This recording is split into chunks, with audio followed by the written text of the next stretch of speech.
The morning sky above Cedar Falls looked wrong. Sarah Chen noticed it first when she stepped out of her house to grab the newspaper. Instead of the usual blue, a shimmering dome stretched over their small mountain town like a soap bubble made of silver light. She was not the only one who saw it. Across the town of 8,000 people, doors opened and faces looked up. Dogs barked. Car alarms went off for no reason. The radio stations went silent. Sarah was the mayor of Cedar Falls, a job she never wanted but took because someone had to do it. She grabbed her phone and tried to call the state police. Nothing. No signal at all. 3 blocks away, James Morrison was drinking his morning coffee when the light appeared. Everyone called him Bull because of his thick neck and stubborn attitude. He had fought in 3 wars before retiring to this quiet place in the mountains. Bull knew trouble when he saw it. He walked to his garage and opened a locked cabinet. Inside were things most retired soldiers kept hidden: weapons, radio equipment, maps.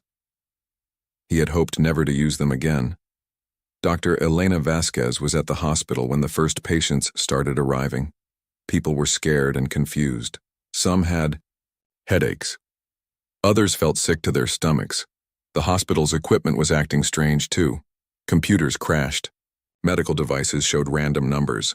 Elena had studied physics before becoming a doctor. The dome above them was not natural. It was technology, advanced technology. 16-year-old Marcus Webb was in his bedroom when his ham radio picked up something impossible. Voices speaking in sounds that hurt his ears, not human voices. The signal was strong, coming from right above the town. Marcus had been playing with radios since he was 8. His father said it was a waste of time, but Marcus loved talking to people far away. Now he was hearing something that made his hands shake. The voices were discussing them. The people of Cedar Falls? They were talking about humans like scientists talk about lab rats. By noon, the truth became clear. Ships hung in the air above the town, invisible until they wanted to be seen. They were huge and dark, shaped like teardrops made of metal. When they finally appeared, casting shadows over the streets, people gathered in the town square. Sarah stood on the steps of City Hall. Her voice carried across the crowd through a bullhorn that barely worked. "We need to stay calm," she said. "We need to work together." But staying calm was hard when the first aliens walked down from their ships. They looked like insects that had learned to walk on 2 legs, tall and thin, with too many joints in their arms and legs. Their heads were triangular, with large black eyes that never seemed to blink. They wore armor that shifted colors like oil on water. The leader of the aliens stopped in front of the crowd. When it spoke, the words came from a device on its chest, translated into English that sounded flat and cold. "You are subjects in an experiment," it said. "Your settlement has been selected for testing. You will be studied, then removed. Do not resist. Resistance will only cause pain." An old man in the crowd shouted back, "Removed? What does that mean?" The alien tilted its head. "Your existence will be ended. Your structures will be dissolved. This location will be returned to its natural state.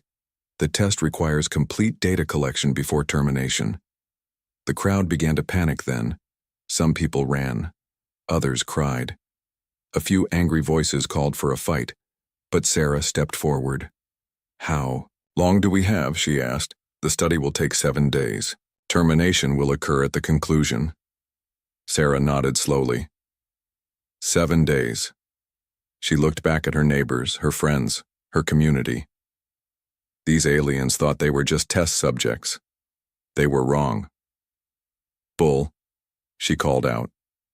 The old soldier pushed through the crowd to reach her. "Yeah, Mayor. Start getting people organized. Use the old mining tunnels under the mountain. Get the children and elderly down there first." Bull grinned. It was not a nice smile. "You thinking what I'm thinking?" "That depends. Are you thinking these bugs just made a big mistake?" "That's exactly what I'm thinking." While Bull organized the evacuation, Elena gathered the other doctors and nurses. They set up a medical station in the old community center. Marcus ran home, to his radio equipment. If they were going to fight, they needed to tell the outside world what was happening. The aliens watched all of this with what seemed like curiosity. They made notes on devices that glowed with soft light. They took pictures. They recorded conversations. But they did not stop the humans from moving around town. This was their first mistake. They thought humans were simple creatures who would break under pressure. They had conquered many worlds, defeated many species. Most aliens either ran in terror or surrendered immediately when faced with superior technology. Humans were different. When cornered, humans did not break. They adapted. By evening, the town had transformed. Children and old people were safe in the mining tunnels, with food and blankets brought down by volunteers. The strongest adults remained above ground, turning their home into a fortress. Bull had found others with military experience. Tom Bradley had been a Navy engineer. Rita Santos had served in the Air Force. David Kim had been a marine demolitions expert before opening a hardware store. Together they began preparing defenses. The lumber mill became their headquarters. Its thick walls and elevated position gave them a clear view of the town. The workers knew every machine and tool that could be used as a weapon. Marcus finally managed to punch a signal through the alien jamming. His message was short and desperate. Cedar Falls under attack. Unknown hostiles. Need help. Cannot escape. Will keep transmitting. Elena studied pieces of alien equipment that had been damaged when the ships landed. The metal was like nothing she had seen before, but the electronics were similar to human technology. More advanced, but following the same basic principles. As our night fell, the alien commander stood on his ship and looked down at the human town. Overseer Kethvar had destroyed 43 worlds. He had erased countless species from existence. This should have been simple. But the humans were not behaving according to the data. They were supposed to be primitive, weak, easily frightened.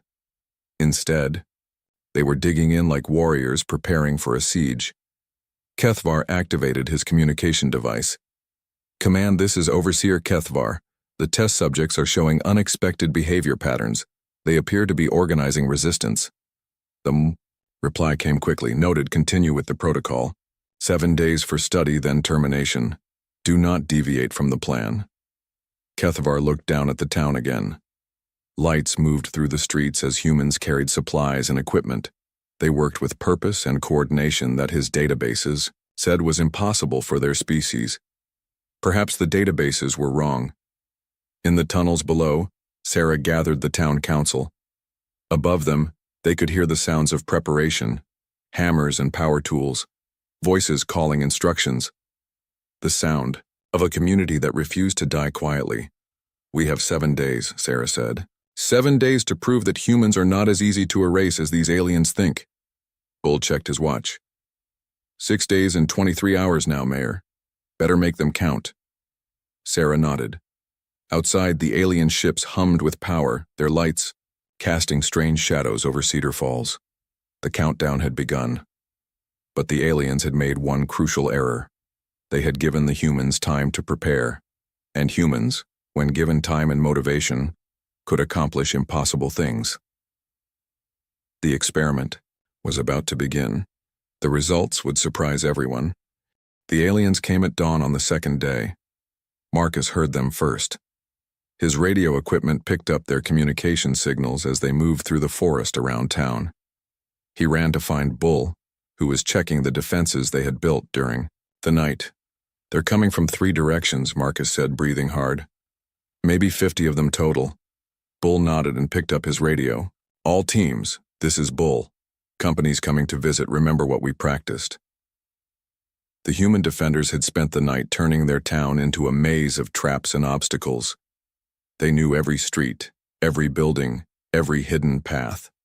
The aliens knew none of it.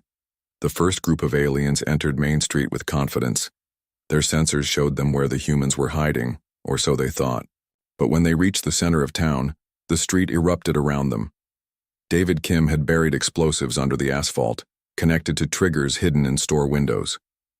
When Rita Santos pressed the button, the blast sent 3 aliens flying. Their armor was tough, but the humans had used enough explosives to crack concrete. The aliens immediately took cover and returned fire with weapons that shot beams of purple light. The beams cut through walls like paper, but the humans were already gone, moving through buildings connected by holes they had cut during the night. Overseer Kethvar watched from his ship with growing confusion. His soldiers were trained to fight other soldiers. They expected enemies to stand and fight with honor or run in fear. The humans did neither. They vanished and reappeared like ghosts. They attacked from directions that should have been impossible. They used weapons that his sensors could not detect because they were made from common materials. In the hardware store, Elena worked frantically on a piece of alien equipment that had been damaged in the explosion. She was a doctor, not an engineer, but she had learned basic electronics in medical school. The alien device looked complex, but it followed patterns she could understand. "Got it," she called to Tom Bradley, who was helping her. The device came apart in her hands, revealing circuits that glowed with blue light. "Look at this. It's like our computers, but using light instead of electricity." Tom studied the circuits. As a Navy engineer, he had worked on systems that most people never saw. If it's like our computers, maybe we can hack it. Meanwhile, the second group of aliens had entered the town from the east.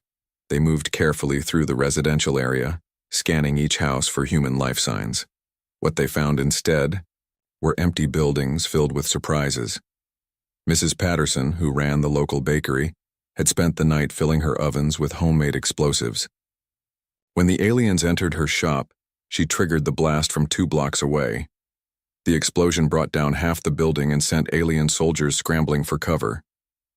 The third group tried to approach through the old industrial district, but Bull had expected this. He knew military tactics and he knew the aliens would try to flank them.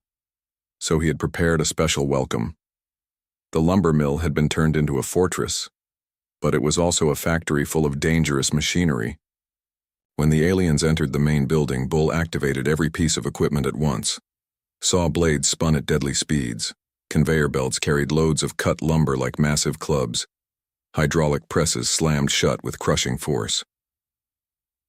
The aliens found themselves fighting not just humans, but an entire building that had been turned into a weapon. By noon, the alien attack had failed completely. They had lost 12 soldiers and wounded many more. The humans had lost 3 people, but they had proven something important. They could fight, and they could win. Kethvar stood in his command center, staring at reports that made no sense. His soldiers described humans who fought with no regard for military doctrine. They used civilian tools as weapons. They turned everyday buildings into death traps. They coordinated attacks without visible communication. "How is this possible?" he asked his tactical officer. "The database says humans are barely above primitive level." "Perhaps the database is incomplete, Overseer." Kethvar activated a communication link to the Hegemony command ship. "This is Kethvar. Request immediate consultation with command." The reply came from Supreme Commander Vex himself. "Report your situation, Overseer. The test subjects are not behaving as predicted. They are mounting organized resistance using improvised weapons and unconventional tactics. My forces have taken significant casualties."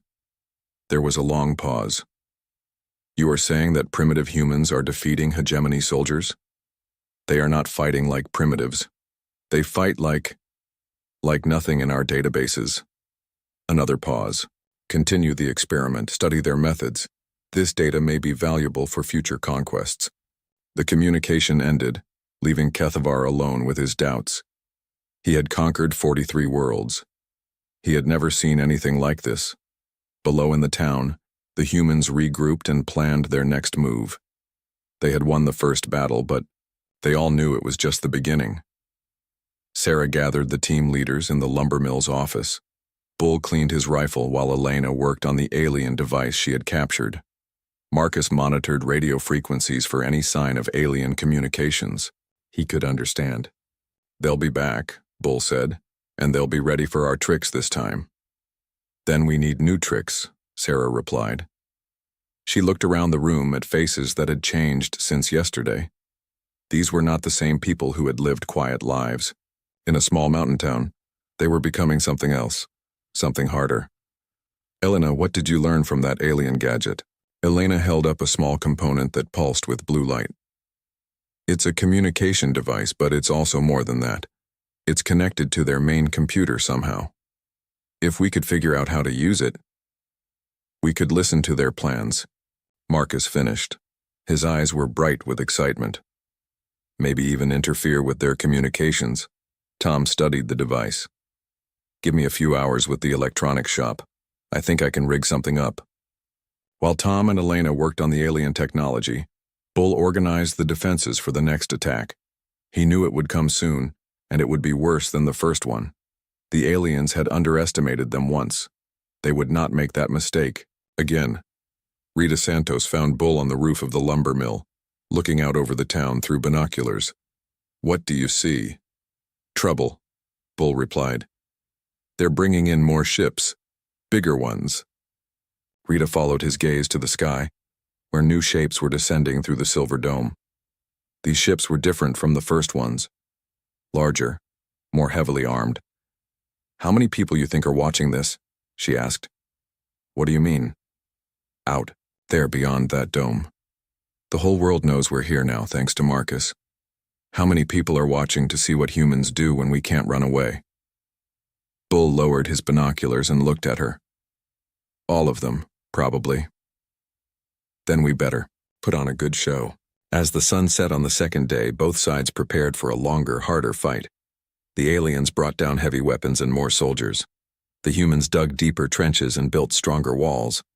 But something had changed during that first battle. The humans had discovered something about themselves that they had not known before. They were not victims waiting to be erased. They were fighters, and the aliens were beginning to realize they had made a terrible mistake. They had not come to study primitive creatures. They had come to fight the most dangerous species in the galaxy. They just did not know it yet. Day 10. The aliens had said 7 days. They lied. Sarah stood in the ruins of what used to be the post office, bandaging a cut on her arm. Around her, the town of Cedar Falls looked like a war zone. Buildings were destroyed. Streets were filled with debris. But the people were still fighting. The aliens had brought in their heavy weapons on day 8. Energy cannons that could level buildings. Flying attack drones that hunted humans through the streets. Soldiers in armor that could stop rifle bullets.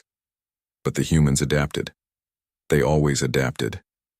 Elena had finally cracked the alien communication system. She and Marcus worked together in a basement under the library, surrounded by salvaged alien technology and jury-rigged human equipment. They could hear everything the aliens said to each other now. "They're calling for more reinforcements," Marcus said, adjusting dials on a device that looked like a radio had been crossed with an alien computer. "Something called a pacification unit is coming tomorrow." Elena studied the translation software she had built from alien components and human laptops. "That does not sound good. What else are they saying?" Marcus listened for a moment. "The commander is arguing with someone. He wants to end the experiment early and just destroy the town. But his bosses are saying no. They want more data." "Data about what?" "About us. How we fight. How we adapt. They keep using a word that translates to something like unprecedented." Elena smiled grimly. "Good. Let them be confused." Above ground, the war continued. The aliens had taken control of most of the town's eastern side, but the humans still held the west, including the lumber mill and the entrance to the mining tunnels. Between them was a no-man's land of rubble and burning buildings. Bull had aged 10 years and 10 days. His beard was gray with dust, and his eyes were red from smoke, but he still moved through the defenses like a man half his age. The other fighters followed him without question. He had kept them alive this long. "Rita, take your team and hit that supply depot they set up in the school," he said into his radio. "Tom, I need you to rig another surprise for that patrol route through Pine Street." The humans had learned to fight a different kind of war. They could not match the aliens' technology or numbers, so they used cunning instead. They struck fast and disappeared. They turned the aliens' own weapons against them. They never fought fair because fair fighting meant dying. Rita Santos led her team through the storm drains under the town. They had become experts at moving unseen through tunnels and sewers and basements connected by holes they had cut with stolen alien tools. The alien supply depot was heavily guarded, but the guards were watching for attacks from ground level. They never looked up at the ceiling of the old gymnasium, where Rita's team had spent 2 days cutting a silent entrance. When they dropped through the hole, the attack was over in seconds. The humans used weapons they had built from alien technology, mixed with human creativity.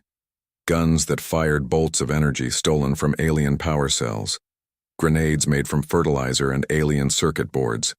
Most importantly, they stole everything they could carry. Alien food that could keep humans alive for days. Medical supplies that healed wounds faster than any human medicine. Communication devices that Elena could study and improve. But the best prize was information. Rita found a datapad that showed the aliens' complete battle plan. She could not read the symbols, but Elena could translate them. The aliens were not just studying human combat tactics. They were studying human psychology, how humans worked together under stress, how they made decisions, how they chose leaders.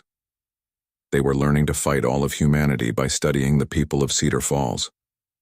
Meanwhile, David Kim worked in the tunnels below the town, preparing the biggest surprise yet. He had found the aliens' weakness during a raid 3 days earlier. Their ships and weapons needed enormous amounts of power, and they got that power from generators hidden underground. David was a demolitions expert. If there was one thing he knew how to do, it was blow things up in exactly the right way. The power conduits run right under Main Street, he explained to Sarah and Bull. If we can take out the main junction, we can kill power to half their equipment. What do you need? Sarah asked. Time. And a way to get close without being seen. Bull studied David's rough map of the underground power system. I can give you a distraction, something big enough to pull their attention away from the center of town. What kind of distraction? Bull's grin was sharp as a knife. The kind that makes them think we're trying to break out of the containment field. While David prepared his explosives, Bull organized what looked like a desperate attempt to escape. 50 volunteers gathered at the northern edge of town, where the alien containment field met the forest. They carried backpacks and supplies, like refugees trying to run away. The aliens took the bait. They moved most of their mobile forces north to stop the escape attempt. Their attention focused completely on the humans who were trying to break through the energy barrier. What they did not see was David Kim crawling through maintenance tunnels deep underground, carrying enough explosives to level a city block. The diversion worked perfectly. The humans at the containment field put on a convincing show of desperation, trying again and again to break through the barrier while alien forces surrounded them. Some of the volunteers were actually injured by the energy field, making their performance completely believable. David reached the power junction at exactly noon. The alien power conduits were thick cables that hummed with dangerous energy. He placed his charges carefully, using lessons learned in 3 different wars about how to destroy things that were built to be indestructible. When the explosions came, they shook the entire town. Every alien device within 6 blocks went silent. Ships crashed to the ground. Weapons stopped working. Communication systems failed. For exactly 17 minutes, the humans had a technological advantage. They made those 17 minutes count. Teams that had been waiting for this moment struck, simultaneously across the town. They attacked alien positions that no longer had power for defense. They captured equipment and supplies. They rescued captured humans and took alien prisoners. Most importantly, Elena and Marcus used the power failure to hack directly into the alien computer network. For 17 precious minutes, they had access to everything. Download everything, Elena said, her fingers flying over controls that were part human keyboard and part alien interface. Battle plans, ship designs, star maps, anything we can get. There's too much, Marcus replied, watching data stream past faster than he could read. We need to focus. What's most important? Elena thought for a moment. Find out what they're really doing here. This is not just about studying us, there's something bigger. Marcus found the file 3 minutes before the aliens restored power. When he read it, his face went pale. Elena, you need to see this. The file contained the complete plan for something called Operation Clean Slate. Cedar Falls was not just a test, it was practice. The aliens were preparing to do the same thing to every human city on Earth. They were going to erase all of humanity, one town at a time, until no trace of human civilization remained. When the alien power came back online, their first priority was to restore their communication systems. Overseer Kethvar immediately contacted the Hegemony command ship. Supreme Commander, we have a problem.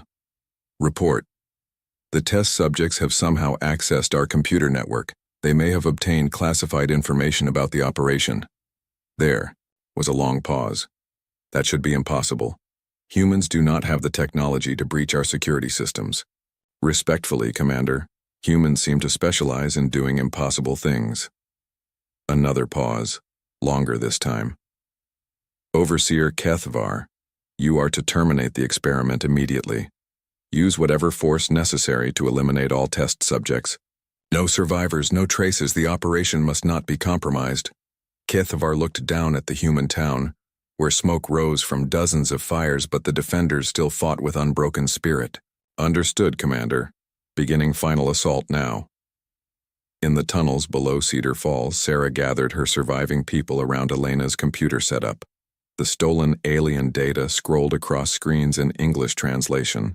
They're planning to do this to everyone, Elena said quietly. Every human city, every town, until there are no humans left anywhere.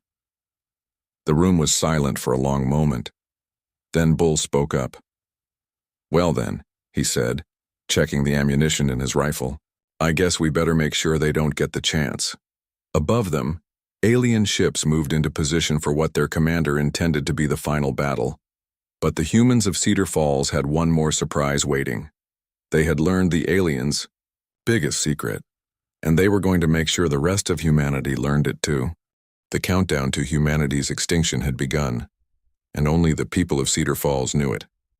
Marcus worked frantically at his radio equipment, trying to broadcast the stolen alien data to the outside world. But the aliens had strengthened their jamming field after discovering the security breach. Every transmission was blocked before it could travel more than a few miles. It's no use, he said, frustrated. They're stopping everything I send.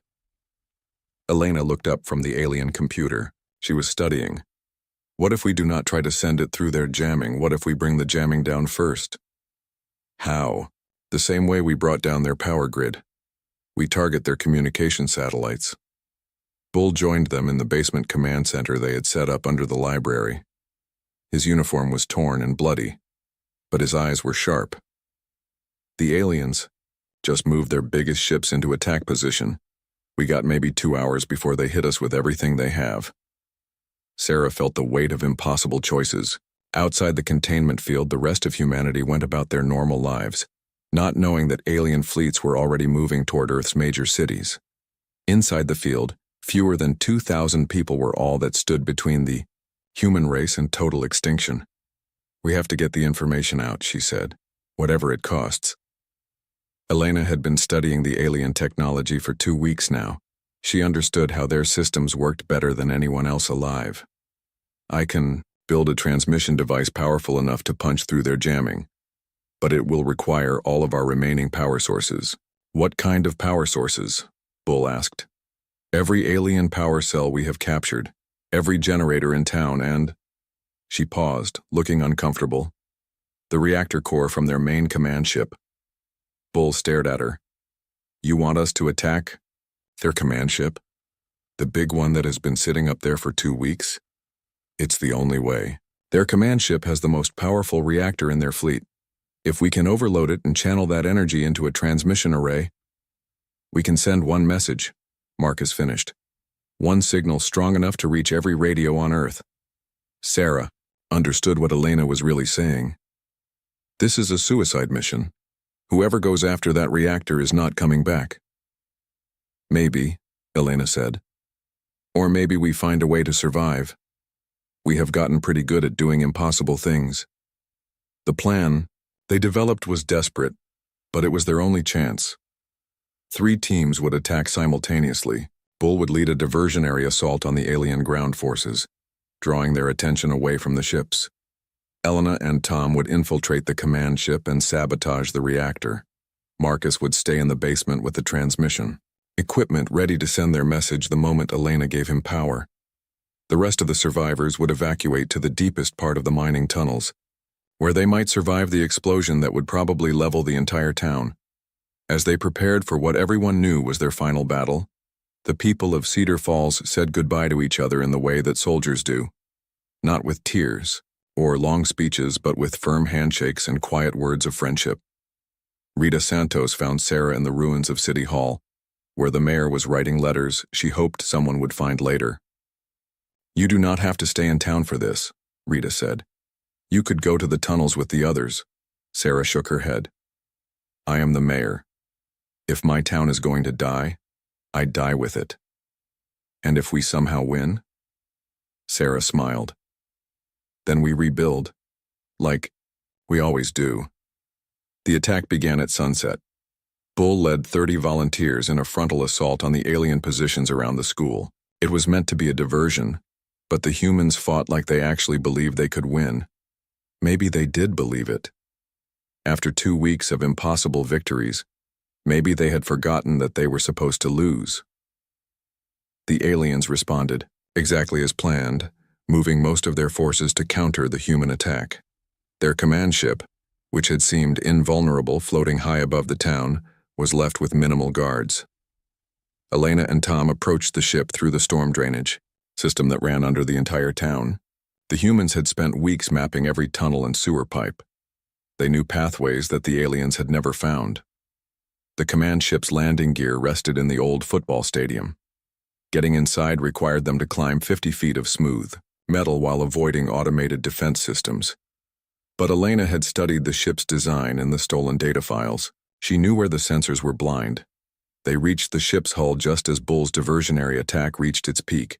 The sound of weapons fire and explosions echoed across the town. Smoke filled the air. The aliens were completely focused.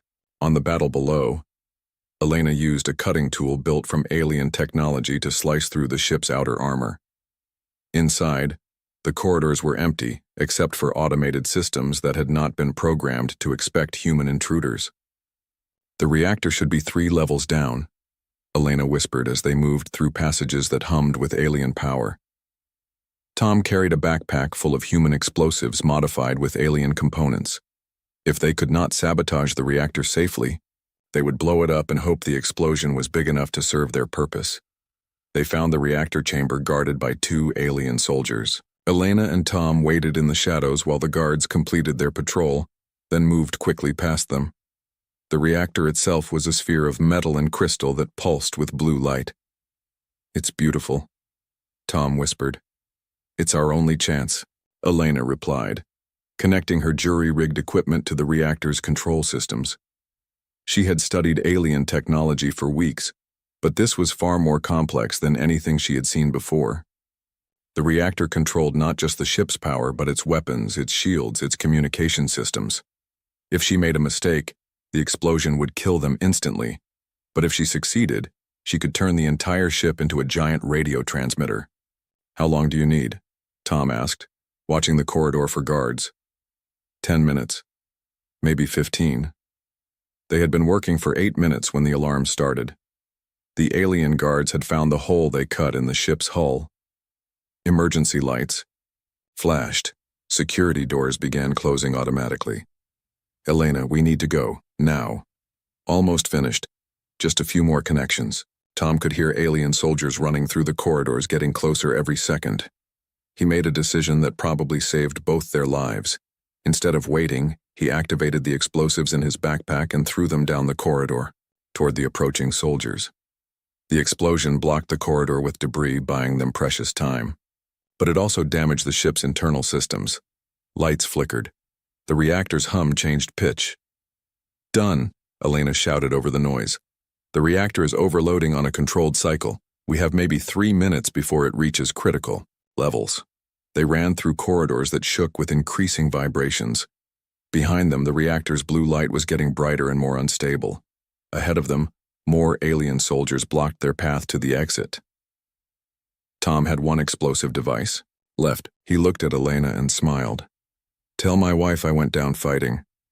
Before Elena could stop him, he charged the alien soldiers with the explosive in his hands. The blast cleared their path but sent Tom flying against a bulkhead. When Elena reached him, he was unconscious and bleeding badly. She could not carry him and escape before the reactor exploded. She had to choose between saving her friend and saving humanity. Elena made the choice that Tom would have wanted her to make. She ran. She reached the drainage tunnel 30 seconds before the command ship's reactor went critical. The explosion lit up the sky like a second sun, sending a pulse of electromagnetic energy that could be detected from space. In the basement under the library, Marcus felt his equipment come alive with more power than he had ever dreamed of. For exactly 47 seconds, he had enough energy to broadcast a signal that could reach every corner of the Earth. He sent everything: the alien battle plans, the locations of their fleet, the truth about Operation Clean Slate, the warning that humanity's extinction had already begun. When the power faded and his equipment went silent, Marcus could only hope that someone, somewhere, had been listening. Above ground, the alien attack had stopped completely. With their command ship destroyed and their communications in chaos, the remaining aliens retreated to their other vessels. They still outnumbered the humans 10-1, but they had lost their coordination and their confidence. Bull found Elena in the ruins of the stadium, sitting beside a crater where the alien command ship had been. She was crying, but she was alive. "Did it work?" he asked. Elena wiped her eyes and pointed to the sky, where alien ships were launching flares in patterns that looked like distress signals. "Something worked. They are scared." Sarah arrived a few minutes later, followed by the other survivors emerging from buildings and tunnels across the town. Of the original 8,000 people who had lived in Cedar Falls, fewer than 1,500 remained. But they had done something no one thought was possible. They had not just survived. They had struck back. Marcus ran up to them with his radio equipment, his face bright with excitement. "I am getting responses: military bases, government agencies, amateur radio operators all over the world. They got the message. Everyone knows about the alien fleet now. In orbit above Earth, the Hegemony fleet had been preparing to begin Operation Clean Slate. But now their plans were ruined. The message from Cedar Falls changed everything. Within hours of Marcus's broadcast, military bases around the world went to full alert. Governments that had been enemies for decades suddenly found themselves working together against a common threat. Scientists studied the alien data that Elena had stolen, learning secrets that advanced human technology by centuries in a matter of days. But the most important change was not in technology or politics. It was in the human spirit. Sarah stood in what remained of Cedar Falls Town Square, watching news reporters from around the world set up their equipment. The containment field had finally collapsed when the alien command ship exploded, and now, the whole planet wanted to hear the story of the town that refused to die. "Mayor Chen," called a reporter from CNN, "how does it feel to know that you and your people saved the entire human race?" Sarah looked around at the faces of her neighbors. Bull Morrison, cleaning his rifle and preparing to train the soldiers, who were arriving every hour. Elena Vasquez, working with teams of scientists to reverse engineer alien technology. Marcus Webb, coordinating communications with resistance groups forming on every continent. "We did not save anyone," Sarah said, quietly. "We just refused to be erased. There's a difference." What she did not say was that the real work was just beginning. The stolen alien data had revealed the full scope of the Hegemony's plans. Earth was only one target among hundreds. Across the galaxy, alien fleets were moving toward inhabited worlds, carrying the same extinction protocols that had nearly destroyed Cedar Falls. But now humanity knew they were coming. And humans, when they knew danger was approaching, did not wait to be victims. 3 months after the siege of Cedar Falls ended, the first human warship lifted off from a secret facility in Nevada. It was built using alien technology captured from the destroyed command ship, but improved with human innovations that the aliens had never imagined. The ship's captain was Rita Santos, formerly of the United States Air Force, more recently of Cedar Falls resistance movement. Her crew was made up of survivors from the town, along with volunteers from the human military forces that had studied their tactics.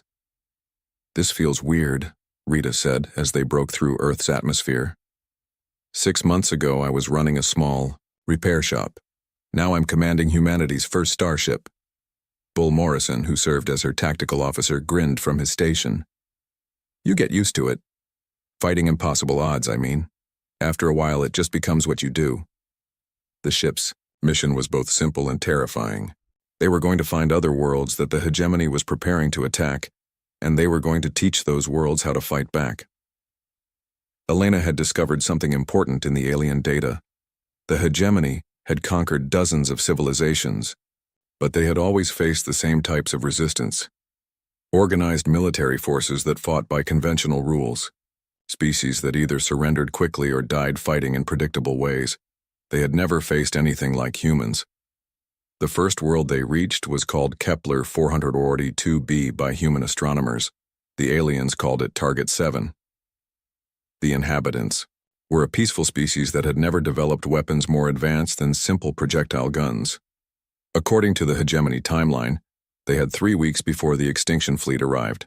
When the human ship dropped out of hyperspace near their planet, the local authorities were terrified. Another alien vessel meant their doom was even closer than expected. Rita's first communication with them was simple.